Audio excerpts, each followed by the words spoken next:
Get ready because today we're going to really dig into camper van conversions. We're going deep on this one, choosing the right vehicle for your camper conversion. Hopefully by the end, everyone listening will be ready to pick out the perfect base for their van life dream. Yeah, it's not as simple as finding any van and throwing a mattress in the back. That's why we're doing this deep dive today. We want to make sure you end up with a vehicle that really fits with your vision of van life. And that all starts with, figuring out the good and bad of all the different vehicle types out there. Okay, yeah, that makes a lot of sense. Yeah. I'm already feeling kind of overwhelmed though by all the choices. Like, do I go all out and get a brand new van with all the newest features? Or should I try and find a used van, and save some money? Ah, yeah, that's the classic question, right? A new van is super tempting. That new car smell, the warranty, the latest technology, but we have to be realistic here. That big price tag is going to take a huge chunk out of your conversion budget. So maybe a used van makes more sense? But then how do I know I'm not buying someone else's problem? I've heard some scary stories about hidden rust and engine problems. That's where a super thorough inspection comes in. It's like a treasure hunt almost. You got to look for clues about the real condition of the vehicle. Our source material today really stresses that. It even has tips for specific spots to check, like underneath and around the doors. That's where rust likes to hide. Wow. You want to be extra sure that the chassis, the backbone of the van is solid, no serious damage. I mean, it's going to be holding up your whole conversion. Yeah, that's a good point. So we talked about rust, but what about the engine? How can someone figure out if it's strong enough to pull their future home around? That's a really important question. And the answer depends on your travel plans. You picturing yourself on like a chill coastal road trip? Or are you going to be tackling some serious mountain passes? Our source material says you have to match the engine to your travel plans. A strong engine is not only going to make going uphill easier, but it's better for gas mileage and less wear and tear in the long run. I'm starting to get it. But all this talk about engines and chassis is making my head spin a little. Can we break it down by types of vans, maybe? For sure. Let's start with those small, zippy vans. The ones that are perfect for solo travelers or couples who like to travel light. Think Volkswagen Caddy or Renault Kangoo. They're good on gas, easy to drive around, and usually cheaper to maintain. I can see the appeal, zipping around tiny European streets, finding those hidden spots off the beaten path. But let's be real, how much can you actually fit inside one of those small vans? That's where things get interesting. These vans might not be as big as the others, but they force you to get creative with your design and think about what's really important. You'd be surprised by how much you can fit in a small space. So it's all about that minimalist mindset, right? Less stuff, more experiences. But what if you want to travel with family or friends? Or if you just like having some extra space? Then it's time to check out the big boys, the large volume vans. We're talking Fiat Ducato, Mercedes Sprinter, Ford Transit. Those are the vans with enough space to stand up straight, have a whole kitchen, even a bathroom if you want to get fancy. Whoa, a bathroom in your van. Now that's what I call luxury. But I guess there's some downsides too, right? Of course, bigger vans mean more responsibility, like higher running costs, parking problems, a bigger price tag right off the bat. But if you really want space and comfort and you see yourself living on the road full time, then a large van might be a perfect fit. So true. It's about finding that balance between what you need and what you can afford. Wait a minute, there's another category we didn't even mention. The heavy-duty trucks. Iveco Daily Mitsubishi Canter. Those sound like serious off-road vehicles. Oh yeah, they are. If your dream is exploring remote places and going off the grid, then a truck could be your best bet. They can handle more weight, which is super important if you're going to add stuff like solar panels and big water tanks. And their engines and build are made for rough terrain. Okay, I love the adventure part, but is a truck really practical? Wouldn't it be a nightmare to drive in tight spaces or try to park in a city? You do have a point there. Maneuvering a truck can be tough, and you'll have to be really careful about where you go. Also, the gas mileage and maintenance costs are usually higher for trucks compared to vans. But if off-grid capabilities and toughness are your top priorities, then those downsides might not be a big deal. So each vehicle type has its own pros and cons, right? You have to really think about your travel style and what's important to you to make the right choice. Exactly. And that's just the tip of the iceberg. There are even more things to think about no matter what kind of vehicle you choose. Like what? Spill the tea. I'm ready to go deeper. Let's talk about engine power, payload capacity, and why a really good inspection is super important, especially for used vehicles. These are all things that can make or break your van life experience. I'm all ears. Let's dive into these critical factors and really figure out what makes a vehicle truly van life ready. Well, first, let's go back to the engine for a minute. It's like the heart of your vehicle, right? You got to make sure it's strong enough for all your adventures. I agree. But how do you know if an engine is powerful enough? Are we talking about horsepower? Horsepower is definitely part of it, but there's more to it. You also have to consider torque, which is basically the engine's pulling power. Okay, so horsepower is for speed and torque is for pulling power. Got it. Picture this. You're driving up a steep mountain road with a fully loaded van. You're going to need an engine with enough torque to get you up there without struggling. To be safe, you'll want an engine with something like 120 to 180 horsepower. Trust me, a good engine makes a huge difference in your van life. All right, noted. Engine power check. What about this payload capacity thing you mentioned earlier? What exactly is it and why is it important? Payload capacity is the max weight your vehicle can safely carry. And it's not just about how much stuff you can cram in there, it's about safety and not getting in trouble with the law. If you overload your van, you can mess up the suspension, make it harder to drive, and even get fined. Yikes, okay. I definitely need to keep that in mind. So how much payload capacity should I be aiming for? Is there a magic number? There's no one-size-fits-all answer, but a good rule of thumb for big vans or trucks is to go for around 1,000 to 1,500 kilograms of payload capacity. That should give you enough room for your conversion, your gear, and everything you need for life on the road. Gotcha. Engine power check, payload capacity check. Oh, and there was one more important thing. You mentioned something about inspections. Yes. Especially if you're thinking about a used van, getting a thorough inspection is a must. Remember all that talk about rust? Well, it's not just about how it looks. Rust can seriously weaken the van, especially the chassis, which is like the base of your whole conversion. So I need to be like a detective and look for any signs of hidden rust. Exactly. Take a good look at the undercarriage, the wheel wells, and where the suspension connects. If you see rust or damage in those areas, it could mean the chassis is weak, which could be dangerous and lead to expensive repairs later on. Okay, that makes sense. Better safe than sorry, especially when your home and your safety are relying on this vehicle. Anything else I should check during an inspection? Well, besides the engine and chassis, you'll want to check the tires, brakes, and electrical system. Getting a mechanic to look it over before you buy is always a smart move. They can find problems you might miss and tell you if the vehicle is in good shape overall. That's great advice. So we've covered engine power, payload capacity, and why inspections are so important.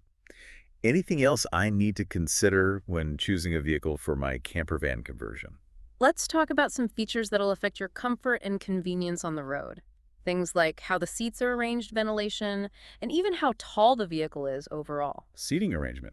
Never thought about that before. Why is that important? Think about how you plan to use the van. Will it just be you and a partner, or a whole group?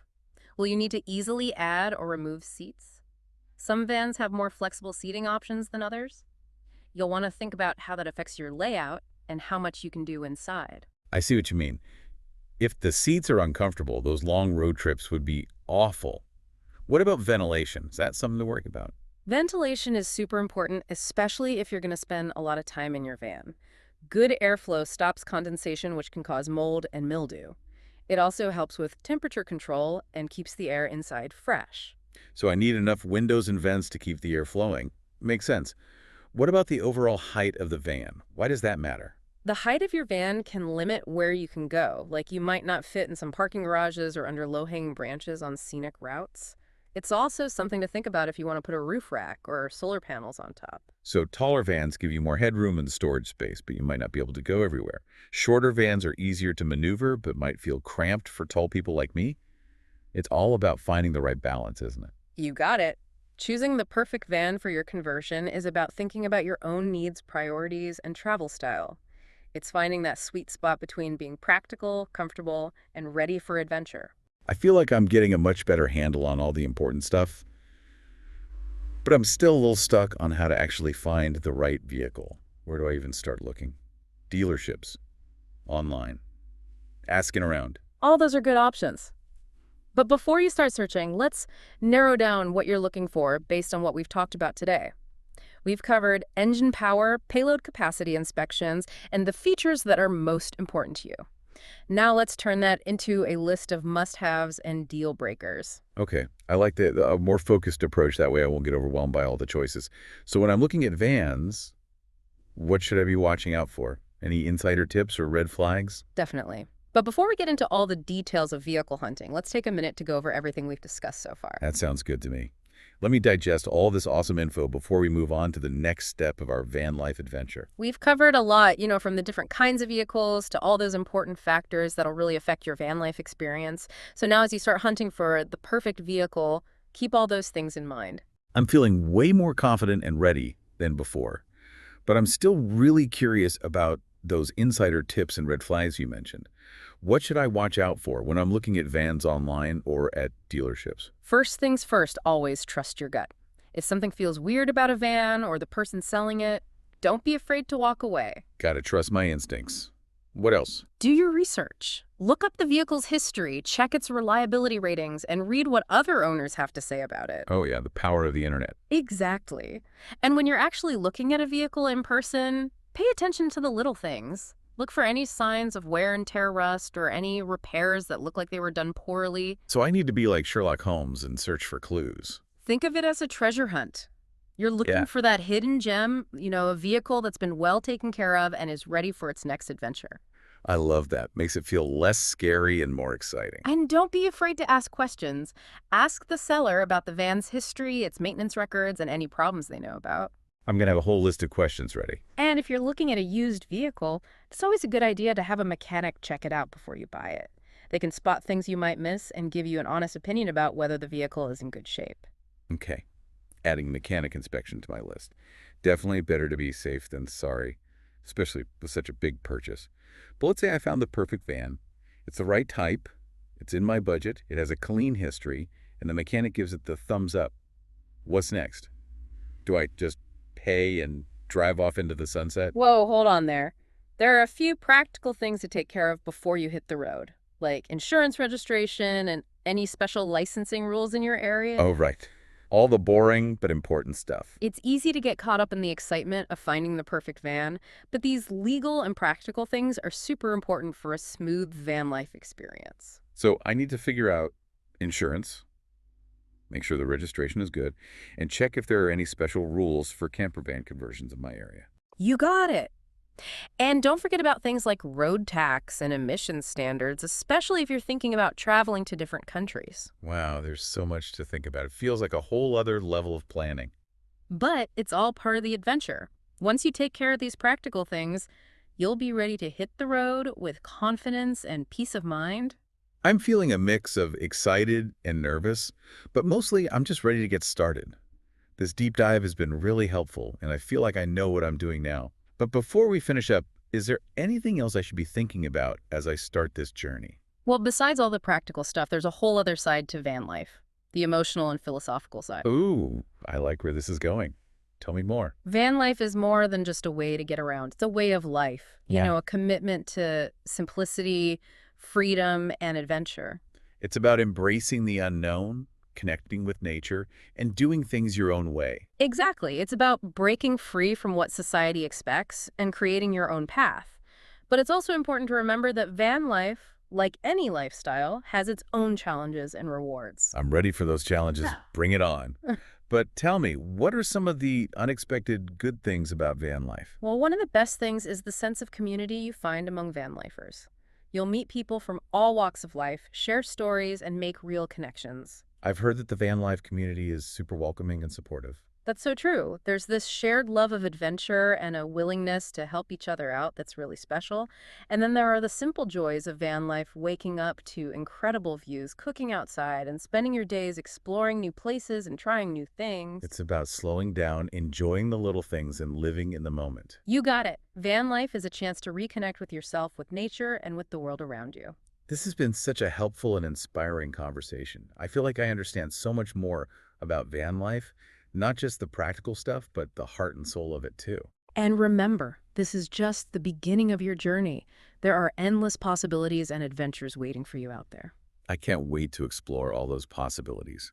But before we wrap up our deep dive, I have one last question for you. I'm listening. What advice would you give to someone who's just starting their van life journey? What's the one thing you wish you knew when you first started? That's a great question. I think the most important thing is to be patient with yourself and the process. Van life is a journey, not a destination. You'll run into problems, unexpected challenges, and times when you doubt yourself. But if you stick to your vision, embrace the unknown, and never stop learning and growing, you'll create a van life experience that's truly yours and full of joy, adventure, and a deep sense of freedom. That's such beautiful and encouraging advice. Thank you for Perfect. sharing your wisdom and insights with me today. It's been my pleasure. And remember, the road is calling. Go out there and create the van life adventure of your dreams. I'm feeling so inspired and ready to hit the road. Yeah. This deep dive has been truly eye-opening. And remember, the beauty of van life is that there's no right or wrong way to do it. It's all about creating a lifestyle that fits your values, your passions, and your sense of adventure. That's so freeing. It's about breaking free from the mold and designing a life that feels authentic and fulfilling. Exactly.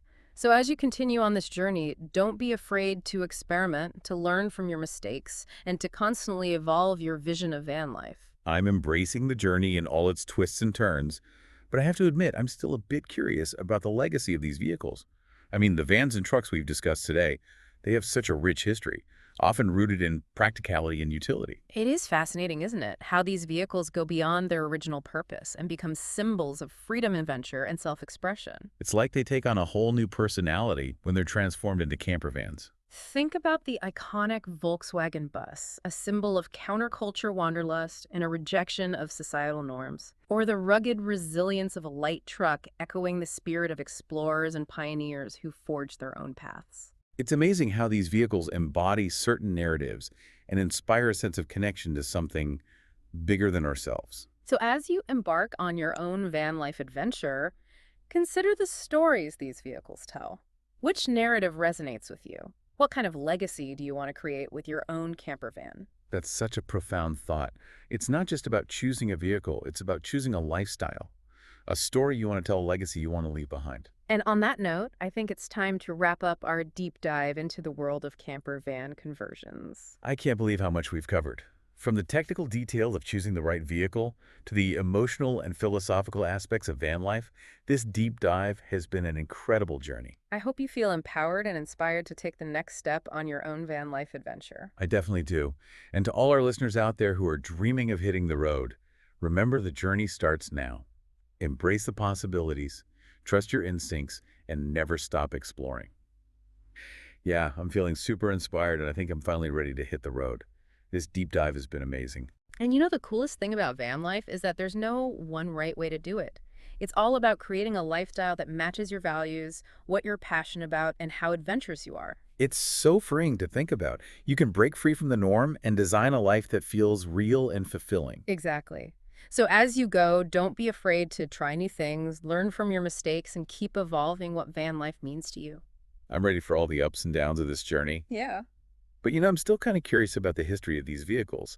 The vans and trucks we talked about today, they have this whole past, often rooted in practicality and being workhorses. Yeah, it's pretty interesting, right? How these vehicles become more than just tools and turn into symbols of freedom, adventure, and self-expression. It's like they get a whole new personality when they become camper vans. Think about the classic Volkswagen bus. It represents counterculture, a desire to travel and breaking away from society's rules.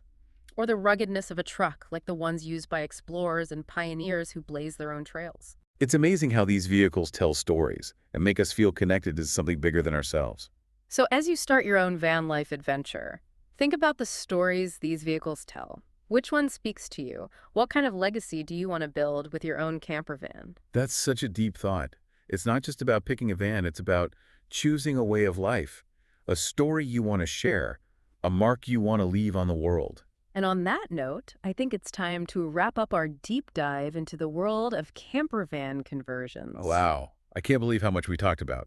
From all the technical stuff about choosing the right vehicle to the emotions and ideas behind van life, this deep dive has been an amazing journey. I hope you feel empowered and excited to take the next step on your own van life adventure. I definitely do. And to everyone listening out there who's dreaming of hitting the road, remember this, the journey starts now. Embrace the possibilities, trust your gut, and never stop exploring.